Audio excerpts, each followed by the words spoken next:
Selamat datang kembali teman-teman netizen ke video terbaru dari channel YouTube Triple B, Bola Bung Binder. Teman-teman netizen yang merupakan pecinta, penggemar, dan penggila olahraga sepak bola, di channel ini kita akan selalu membuat konten yang mengandung 2P. Apa itu 2P? Bung Jas, jelaskan dong ke teman-teman. Pencerdasan dan pengetahuan. Ayo Ya. kok tambah-tambah terus Bung Binder. Ada satu lagi P, teman-teman, bahwa positivity. Kita akan selalu membuat konten-konten yang mengandung unsur-unsur positif. Tidak akan ada sesuatu yang aneh-aneh atau negatif di konten ini, karena kita menghargai perjuangan semua pihak yang terlibat dalam dunia sepak bola. Ya, jadi jika Anda mencari sesuatu yang mungkin istilahnya sindir-menyindir, kesal-kesalan, bukan di channel ini. Tapi kalau lucu-lucuan ada. Oh, iya, Ya, iya. karena ada supporter cilik di sini Bung Jas yang juga sebetulnya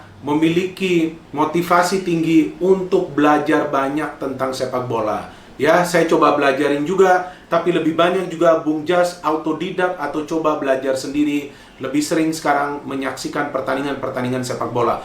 Oke, kita masuk saja ke inti pembahasan dari episode terbaru kali ini, bahwa kita akan... Bung, Apa saya itu? harus promo channel saya dulu dong. Oke, silakan dong kamu promosi channel YouTube yang lainnya ya. Iya, Oke. channel YouTube Roblox saya. Masa teman-teman saya udah promo tapi belum naik subscribersnya. Ayo udah bikin 100. Di bawah Bung Binder aja udah 79.000. Oke. Masa di situ gak ada? Oke, apa nama channel kamu? Just please, dan linknya ada di deskripsi video ini. Oke, silakan teman-teman yang suka dengan game Roblox bisa subscribe ke channel Jazz Plays. Iya. Ya, Bung Jazz punya channel di mana ia akan membuat konten tentang game tersebut. Oke, ke inti pembahasan dari video ini, yaitu kita akan membahas tentang Serie A musim 2019-2020. Ada 2 poin menarik dari musim ini, teman-teman. Pertama, tentunya saya pertama ucapkan selamat ya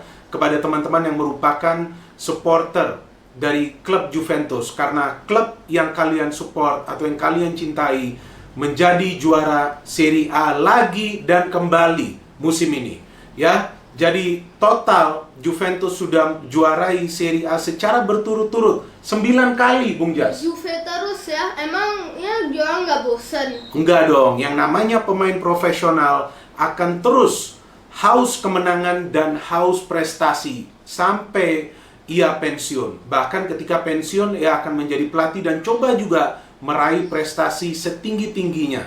Dan itu sesuatu yang menjadi motivasi berkelanjutan bagi pemain sepak bola atau juga pelatih sepak bola dan stakeholder lainnya yang terlibat dalam dunia sepak bola. Oh, jadi kayak MU dulu dong. Ya, MU dulu memang sering menjadi juara di eranya Sir Alex, tapi tidak berturut-turut seperti Juventus loh. Juventus ini sudah rajanya Italia, Bung Jas. Iya, tapi kan mereka sering menang. Iya, betul. Dulu memang MU sering menang, tapi tidak berturut-turut. Tapi ini kita nggak bahas MU ya, kita bahas tentang Serie A atau Liga Italia musim 2019-2020, di mana Juventus yang menjadi juara memiliki sebetulnya persaingan yang cukup ketat dengan Inter Milan, tapi pada akhirnya mereka bisa menjadi juara selisih 1 poin. Faktor apa menurut kamu yang membuat Juventus menjadi juara? Ya karena Ronaldo. Kenapa? Apa yang Ronaldo buat di klub ini? Ya kan dia sudah cetak lebih dari 30 gol. Iya, itu salah satu faktornya teman-teman ya, bahwa Cristiano Ronaldo membuktikan bahwa ia tetap adalah salah satu yang terbaik di dunia meskipun sudah usianya sudah tidak muda lagi ya. Iya, bukan. Iya, sudah 35 tahun, tapi ia bisa mencetak 31 gol musim ini. Itu merupakan hampir 50% dari total gol yang dihasilkan oleh Juventus musim ini. Tapi poinnya bukan soal gol dari Cristiano Ronaldo saja, tapi kesulitan Juventus musim ini tidak seperti musim-musim sebelumnya. Musim ini seperti yang saya katakan tadi, mereka bersaing ketat bersama Internazionale Milan, bahkan juga sempat dengan Atalanta. Tapi masalahnya ketika Juventus gagal meraih poin penuh, tidak semua klub juga yang berada di bawahnya bisa meraih poin penuh.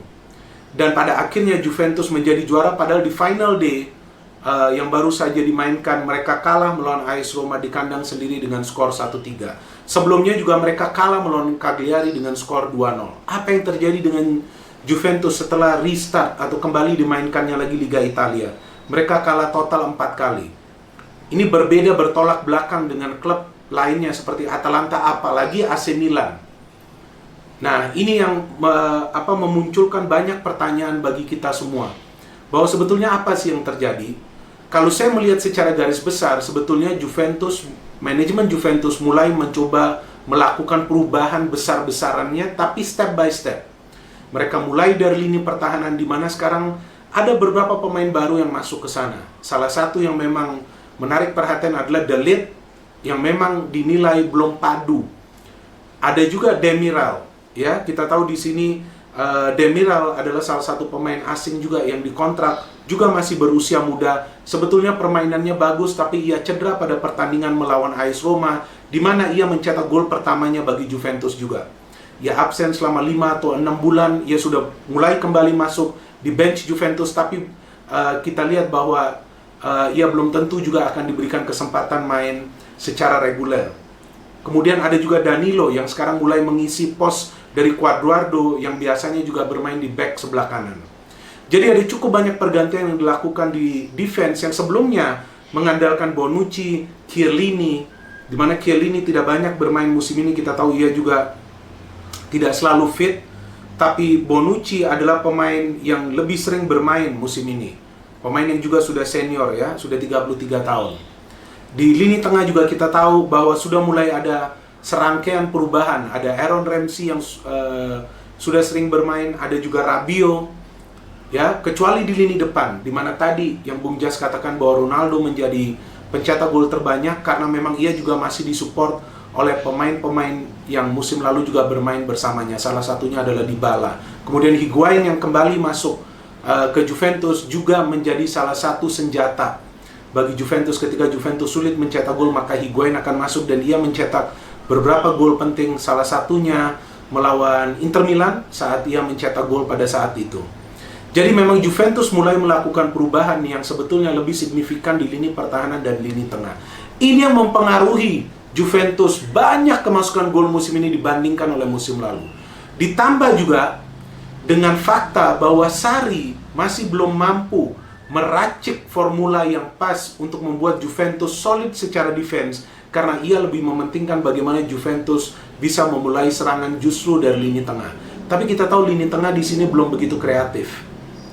Ini beda ketika Juventus lebih banyak mengandalkan serangan dari sektor sayap. Tapi kita lihat sekarang ia coba melakukan serangan dari tengah, mengandalkan Rabiot, mengandalkan Ramsey, dan sesekali juga mengandalkan Bentancur, walaupun Bentancur lebih sering bermain sebagai gelandang defensif.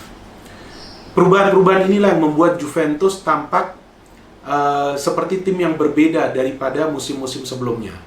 Tapi saya kira meskipun penampilan Juventus tidak konsisten seperti musim lalu, mereka tetap layak menjadi juara karena di awal musim mereka sudah ngegas dan koleksi poin sebanyak mungkin agar mereka nantinya bisa berkonsentrasi di Liga Champions. Artinya tim ini masih memiliki kepentingan lainnya di Liga Champions atau UEFA Champions League, di mana itu menjadi salah satu target utama mereka juga sejak mereka merekrut Cristiano Ronaldo yang sukses di UEFA Champions League, di Manchester United dan juga di Real Madrid. Jadi itu kita berbicara tentang Juventus. Cuma yang menariknya, walaupun Juventus yang menjadi juara, tapi yang ngetop ini justru adalah Ibrahimovic. Iya. Ya, kamu tahu Ibrahimovic juga pemain yang senior kan? Iya, dia kan di AC Milan. Iya, dia di AC Milan dan dia mencetak banyak gol ya. Iya, dia kan jago ya. Nah, dia jago lah karena memang dia banyak mencetak gol dan dia juga terlibat dalam transformasi AC Milan. Dimana kalau kita melihat catatan rekor pertandingan AC Milan selama Liga Italia dimulai kembali ya, setelah restart kembali, justru AC Milan adalah tim yang banyak meraih kemenangan. Meraih 9 kemenangan dari 12 pertandingan yang mereka mainkan. Ini menunjukkan bahwa peran Ibrahimovic sangat besar, bukan hanya sebagai pemain yang banyak mencetak gol, tapi juga sebagai pemain yang banyak memberikan assist. Karena selain Ibrahimovic bisa mencetak total 10 gol, Ibrahimovic juga bisa memberikan 5 assist di Serie A.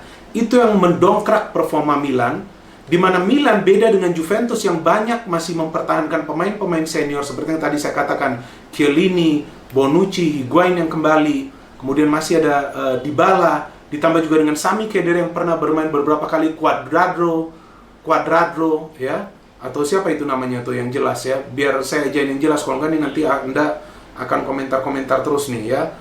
Cuadrado ya, Cuadrado ini pemain asal Kolombia. Ini kan banyak pemain-pemain senior di Juventus, beda dengan AC Milan, banyak pemain yang baru dan usia muda yang belum mampu bermain secara konsisten karena memang mental mereka memang masih belum sekuat seperti yang diperkirakan. Mereka membutuhkan leader untuk bisa menyatukan mereka semua di atas lapangan dan fight dalam setiap game. Ya, itu yang membuat peran Ibrahimovic ini sangat besar pengaruhnya kepada AC Milan, karena ia juga membawa kekuatan secara non-teknis untuk meningkatkan mental para pemain AC Milan. Dan itu betul-betul merubah permainan AC Milan yang mungkin pada awalnya khawatir menyerang justru menjadi tim yang ekstra ofensif. Banyak mengandalkan serangan untuk meraih poin. Dan pada game terakhir juga akhirnya AC Milan bisa menang secara telak melawan Cagliari.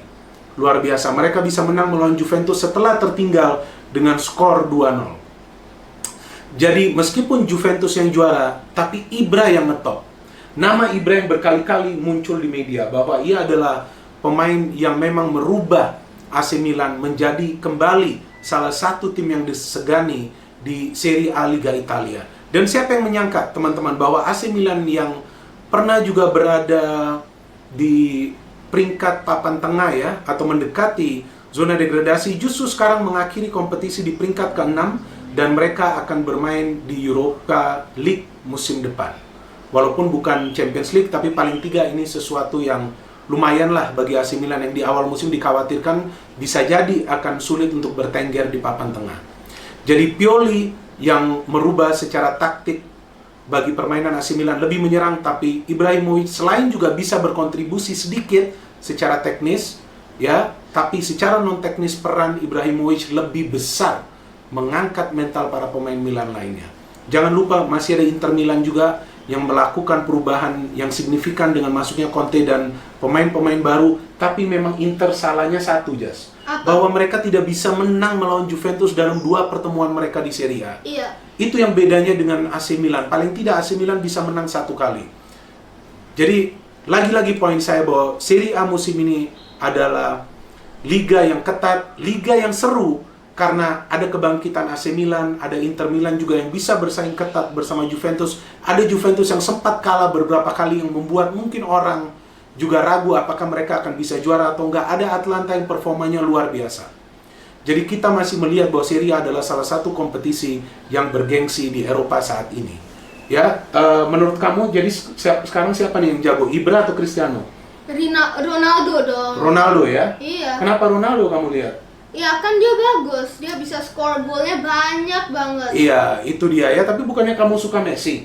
Ya kalau Messi kan di Liga Spanyol. Nah, itu dia teman-teman ya. Jadi di liga yang berbeda, Bung Jas ada pemain-pemain favorit yang berbeda. Kalau di MU kita sudah tahu dia suka Pogba, walaupun belum tahu Pogba akan bertahan atau tidak. Di sini saja kita akhiri video ini. Kita mengapresiasi dan menghargai segala bentuk support yang teman-teman berikan. Jangan lupa tekan tanda like, berikan komen yang positif, dan share video ini. No hate, only football. salam sepak bola.